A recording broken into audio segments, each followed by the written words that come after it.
저와 함께 하나님의 말씀은 구약성경입니다. 구약성경 출애굽기 제3장을 읽도록 합니다. 구약성경 출애굽기 제3장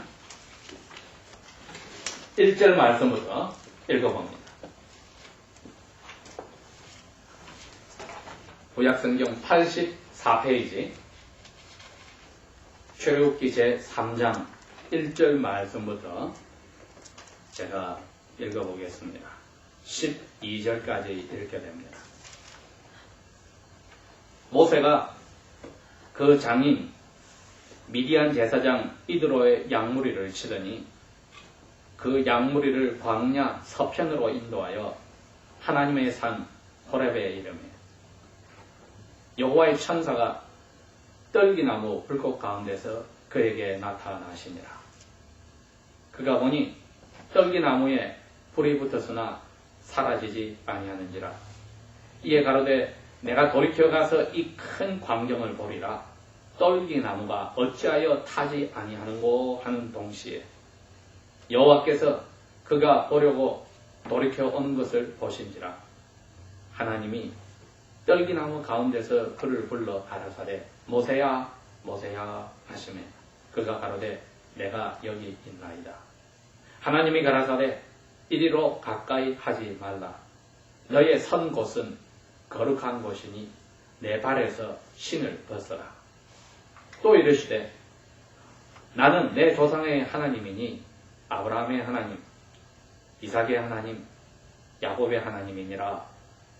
모세가 하나님 뵙기를 두려워하여 얼굴을 가리우매 여호와께서 가라사대 내가 애굽에 있는 내 백성의 고통을 정령히 보고 그들이 그 간역자들로 인하여 부르짖음을 듣고 그 우고를 알고 내가 내려와서 그들을 애굽 사람들의 손에서 건져내고 그들을 그 땅에서 인도하여 아름답고 광대한 땅, 젖과 꿀이 흐르는 땅, 곧 가나안 족속, 헷 족속, 아모리 족속, 브리스 족속, 히비 족속, 여부스 족속의 지방에 이르려 하노라. 이제 이스라엘 자손들의 부르짖음이 내게 이르렀고 애굽 사람이 그들을 괴롭게 하는 학대도 내가 보았으니 이제 내가 너를 바로 왕에게 보내어 너로 내 백성 이스라엘 자손들을 애굽에서 인도하여 내게 하리라. 모세가 하나님께 고하되 내가 누구간데 바로에게 가며 이스라엘 자손을 애굽에서 인도하여 내리까. 하나님이 가라사대 내가 정녕 너와 함께 있으리라. 네가 백성을 애굽에서 인도하여 낸 후에 너희가 이 산에서 하나님을 섬기리니 이것이 내가 너를 보낸 증거니라. 아멘. 오늘 저희들이 읽은 이 출애굽기 3장 말씀은 지금 저희들이 공부하고 있던 출애굽기의 계속이 됩니다. 오늘 이 3장의 말씀은 여기 12절에 저희들에게 하나님께서 주시려는 뜻이 잘 밝혀져 있습니다. 12절을 제가 다시 한번 읽어보겠습니다. 하나님이 가라사대 내가 정녕 너와 함께 있으리라. 너가 백성을 애굽에서 인도하여 낸 후에 너희가 이 산에서 하나님을 섬기리니 즉 예배하리니 이것이 내가 너를 보낸 증거니라.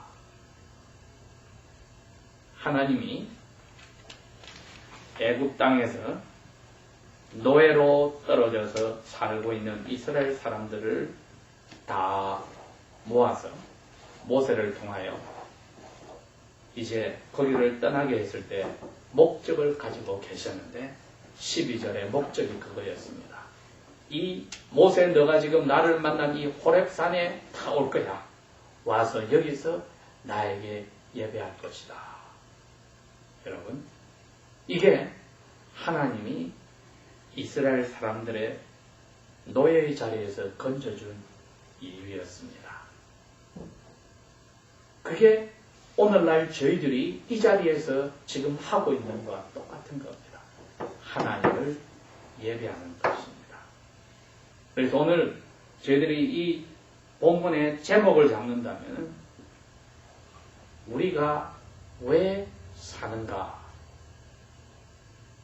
그 질문에 대한 답은 이겁니다. 우리가 왜 사는가 하는 제목의 질문의 답은 하나님을 예배하기 위해서이다. 저희들이 오늘 이 말씀을 보니까 2장 25절에 이 말이 있습니다. 이스라엘 자손들을 하나님이 기억하셨다. 하나님이 이스라엘 백성을 내려다보고 기억해 주셨더라. 원문에 가면 그렇게 됩니다. 이스라엘 자손들을 하늘에서 내려다보고 기억해 주셨더라. 이스라엘 자손들이 도대체 뭐하고 있었느냐? 23절에 노래 생활로 탄식하며 부르짖고 그 어려운 일로 인하여 부르짖는 소리가 하나님께 올라갔더니 24절에 그럽니다. 2장 24절에 하나님이 그 고통 소리를 들으시고 아브라함과 이삭과 야곱에게 세운 그 언약을 기억하신 다음에 하늘에서 내려다보시고 이스라엘 자손들을 기억해 주셨다. 여러분, 이 말씀이 오늘 저희들이 받는 3장 1절에서 12절의 말씀의 그 배경을 가르쳐주는 겁니다. 우리의 날마다의 삶 속에 왜 어려운 일을 가지고 당하고 사는지 저희들이 모르고 살 때가 많은데 그 어려운 일을 당하였을 때 하나님 앞에 부르짖는 자는 하나님의 눈을 가져옵니다. 즉 하나님의 주의를 가져온다는 겁니다. 부르짖을 때에 하나님은 그렇지, 너가 내 아들이야. 내가 너 딸이야. 내가 너를 이 세상에 보냈고 너가 세례받았을 때에 나의 아들, 딸이 되기로 약속을 해서 내가 세상 끝날까지 지켜주기로 했어. 그러니 너가 어려운 가운데 부르짖느냐? 내가 너하고 한 약속을 기억해서 모든 것을 이루어 주리라. 이 세상에서뿐 아니라 앞으로 나와 함께 살 하늘에서도 책임을 지는데 이 세상에서도 내가 너의 의식주를 해결하며 너의 죽음과 삶을 해결해 주겠다. 왜? 내가 너하고 약속을 한 아버지이고 하나님이기 때문이다. 이것은 여러분 모세 당시나 지금이나 변하지 않는 사실입니다. 오늘 3장에 하나님이 하나님이라고 했다가 하나님의 천사라고 했다가 여호와라고 했다가 이 세 가지 말을 섞어서 성경에 나오는 말은 여호와 하나님이 우리를 부르시기 위해서는 모든 수단 방법을 다 동원하신다는 겁니다. 여기 모세가 도망가서 자기 목숨이 겁이 나서 살아있은 지 40년이 지났는데 이제 하나님이 이스라엘 백성들을 자유를 주기 위해서 모세부터 자유를 주기로 결정을 했습니다. 지금 엉뚱한 나라에 와서 자기 목숨을 건지려고 그 나라 여인과 결혼하고 아들을 둘이나 낳았지만 모세는 하나님을 잃어버린 적이 없었습니다. 그래서 두 아들들의 이름을 하나님과 관계된 것으로 지어주고 자기는 이 이방 나라에서 나그네처럼 살고 있다고 고백을 했습니다. 그러나 그 이상으로 할 능력이 없었습니다. 마치 죄를 짓고 나뭇잎으로 치마를 하고 가리우고 숲속에 숨어있는 아담처럼 자기 쪽에서는 하나님의 뜻대로 살 수 있는 능력이 없었습니다. 사람을 죽이고 도망가서 조용히 사는 그것 외에는 모세가 할 방법이 없었듯이 하나님의 음성이 들려오니 숲속에 숨는 것 외에는 아담이 할 방법이 없었듯이 오늘날도 저희들이 하나님 앞에서 살 때에 부끄러운 일을 하고 살았다고 하면 하나님께서 찾아오는 것 외에는 우리 쪽에서는 다른 방법이 없습니다. 돌이켜보면 그 당시에는 마치 우리가 하나님 앞에 적극적으로 움직이니 하나님이 도와주었다고 생각하지만 돌이켜보면 우리가 한 것은 어려움 속에서 탄식하고 부르짖은 것 외에는 없었습니다. 두려워하고 혹은 앞날에 대해서 현재에 대해서 알지 못하여 안절부절하고 방법이 없고 막막할 때 여호와께서 우리와 세례할 때 약속한 것을 기억하시고 예수님 안에서 우리에게 다시 찾아온 것이지 우리 쪽에서는 한 것이 없더랍니다. 사실 우리 쪽에서 한 것은 하나님의 화를 돋우고 하나님의 가슴에 불쾌함을 쌓아주는 것 외에는 한 것이 없더라는 겁니다. 그래서 하나님이 여기 3장 12절에 있듯이 이제 그런 자리에서 고통 속에 사는 하나님의 자녀들을 건져내어서 하나님의 자녀답게 하나님과 서로 교제하고 사는 것. 이게 예배입니다, 여러분. 예배란 하나님과 그의 자녀들이 만난 장소. 그곳에서 대화가 이루어지는데 하나님은 말씀을 주시고 우리는 기도를 하고 그리고 우리는 말씀을 읽고 듣고 찬양을 합니다. 그리고 우리의 모든 받은 은혜를 하나님 앞에 감사하는 예물을 바치는 겁니다. 이게 예배입니다. 그 예배가 하나님의 자녀들은 개인이 혼자 살 때요. 가정생활에서도 사회에서도 자기 사업 직장에서도 이처럼 하나님이 정해준 주일날 교회가 모여서 예배할 때도 똑같이 이루어집니다. 모든 것을 죽게 하듯 해야 하는 것이 하나님이 우리에게 주신 명령인데 우리의 삶이 오늘 아침에 이 예배하러 온 때까지의 삶 속에 마치 애국 땅에서 노예와 같은 삶을 저희들이 살고 있었다면 이 장소에 아주 잘 오신 겁니다. 왜? 이 장소에서 새롭게 삶을 사는 힘을 얻고 왜? 하나님이 아담에게 찾아와서 내가 어디 있느냐 하고 죽음에서 건져서 하나님의 아들 딸로 회복시켰듯이 모세에게 찾아와서 모세야 모세야 불러서 모세를 이제는 다시 삶의 목적을 주셨듯이 우리에게도 오늘 아침에 오셔서 과거가 너의 발목을 붙잡는 일은 이제 그만하거라. 현재 복잡하게 얽힌 것이 너의 발목을 잡는 것은 그만하거라. 오늘 하루를 아침을 내가 죽음 같은 잠에서 너희를 선물로 깨워서 주었다면 이것은 하늘의 복을 누리고 살라고 주신 것이지 과거에 붙잡히고 현재 붙잡히라고 내가 한 것은 아니란 것을 알아야 합니다. 그래서 이 12절에 있는 말씀처럼 모세야 내가 이 산에서 내가 지금 너를 기적을 통해서 불렀지 과학적인 마인드를 가진 너가 가시나무가 불이 붙었는데 왜 불만 활활 타고 채로 바뀌지 않는가 신께서 왔지 내가 너의 불쌍한 처지를 보고 부른 거야. 너부터 이 땅에서는 할 수 없이 살고 있는 땅에서 벗어나서 희망을 가져.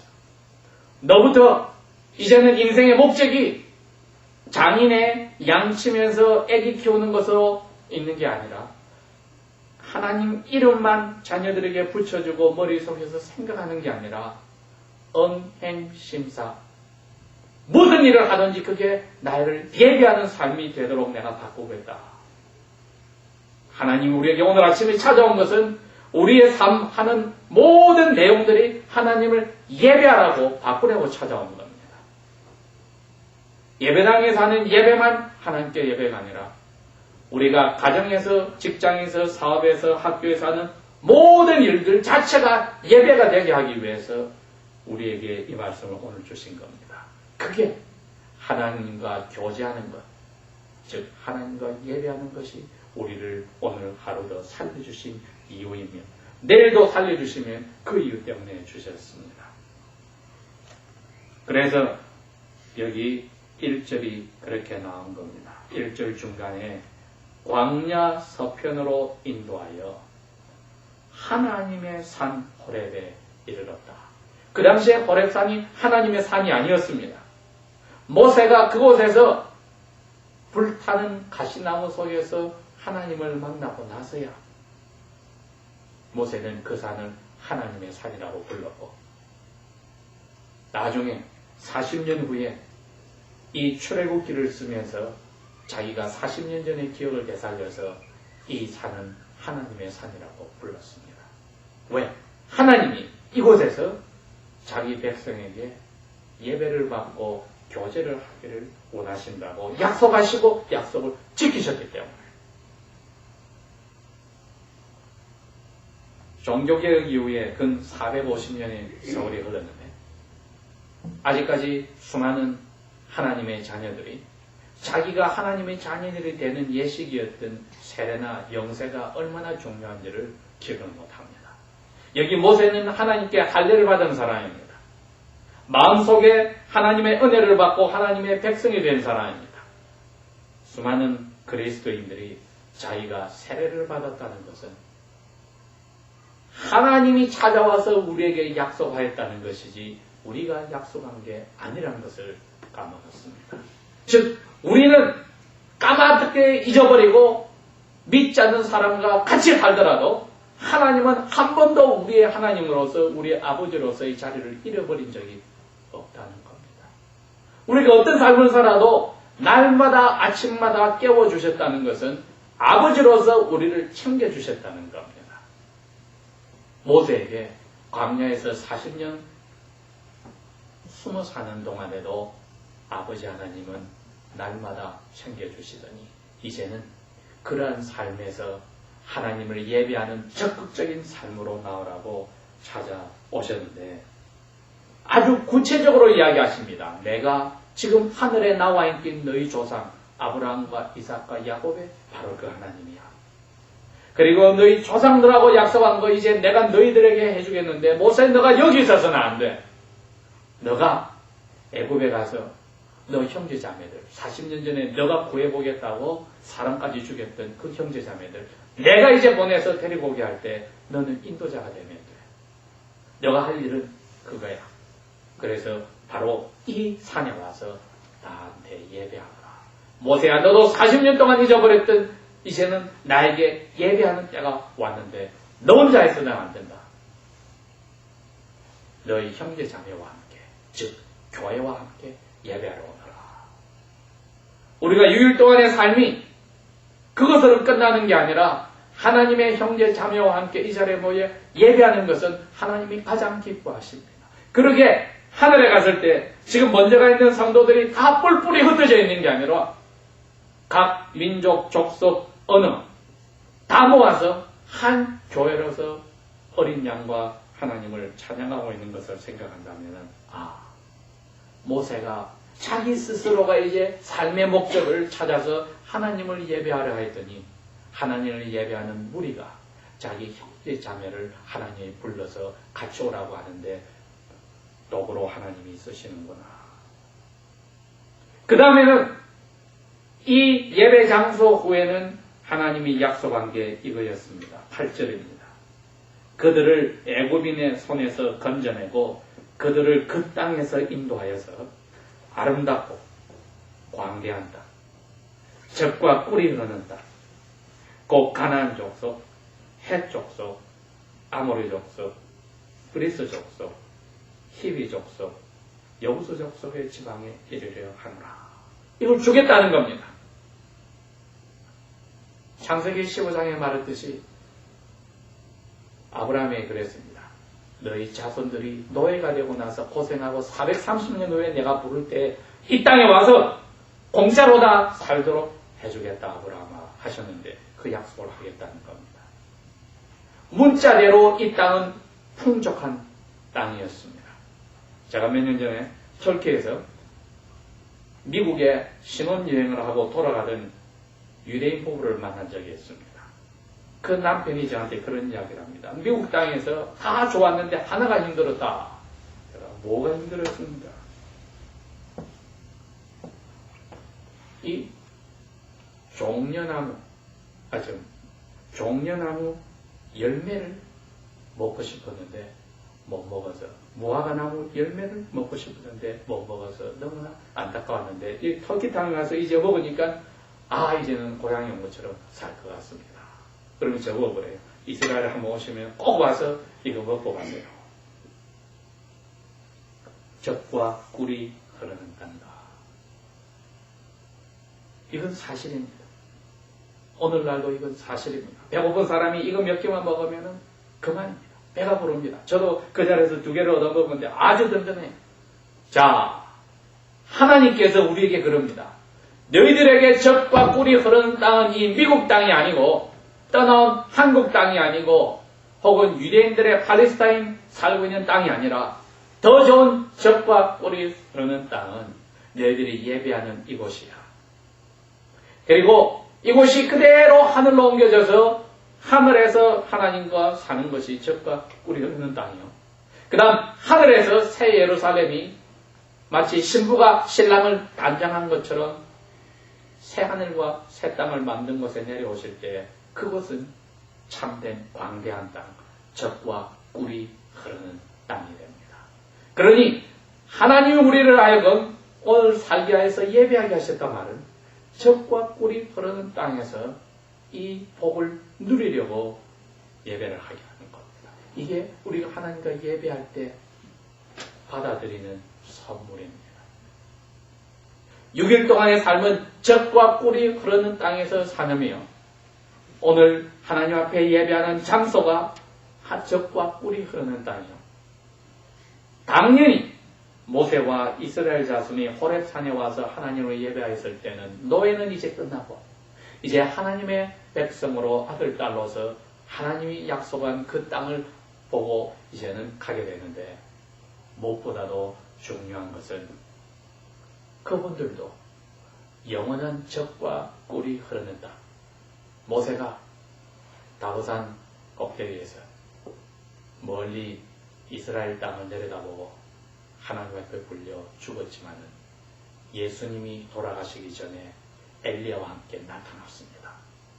젖과 꿀이 흐르는 진정한 땅에서 모세가 하나님을 예배하고 지금 쉬고 있는데 우리에게도 그럽니다.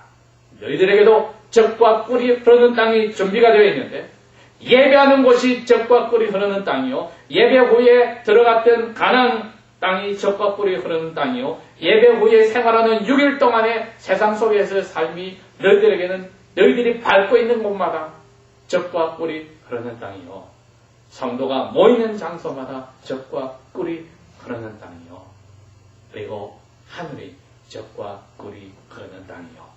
그 하늘에서 교회가 새하늘과 새 땅으로 다시 하나님이 단장한 곳으로 내려올 때 영원히 젖과 꿀이 흐르는 땅인데 우리의 삶이 6일 동안의 세상 속에서 모세처럼 장인의 양무리를 치는 것으로 한숨 지으며 이름만 하나님의 자녀로 이름만 그리스도로 살아서 되겠는가? 삶의 목적이 하나님을 예배하여서 젖과 꿀이 흐르는 땅에 온 것으로 받게 된다면 목적이 거기에 있어야 합니다. 그래서 사도 바울이 그랬죠. 너희들은 위의 것을 Set your mind things above.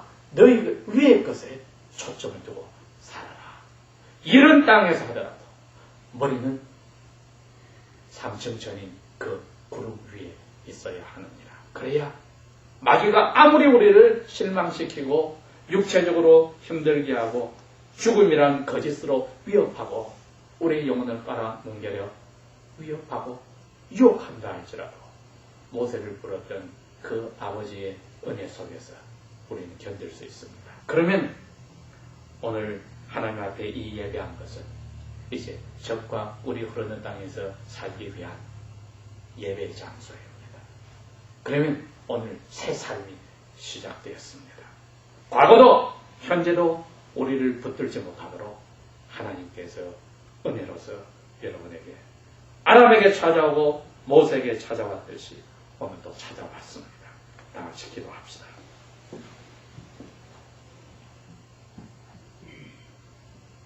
아버지 하나님, 우리로 하여금 당신을 예배하게 하시고 또 그것도 모자라 적과 꿀이 흐르는 광대한 땅을 우리의 삶 속에 날마다 약속하여 허락하여 주셨으니 그 속에 살고 있으면서도 망각한 저희들의 잘못을 용서하시고 이제 우리의 깨끗한 이 새로운 삶이 날마다 새로워지는 삶이 오늘부터 연이어 하늘에서 당신을 만나는 그 적과 꿀이 흐르는 곳에 갈 때까지 이곳에서도 그 삶을 만끽하게 하여 주십시오.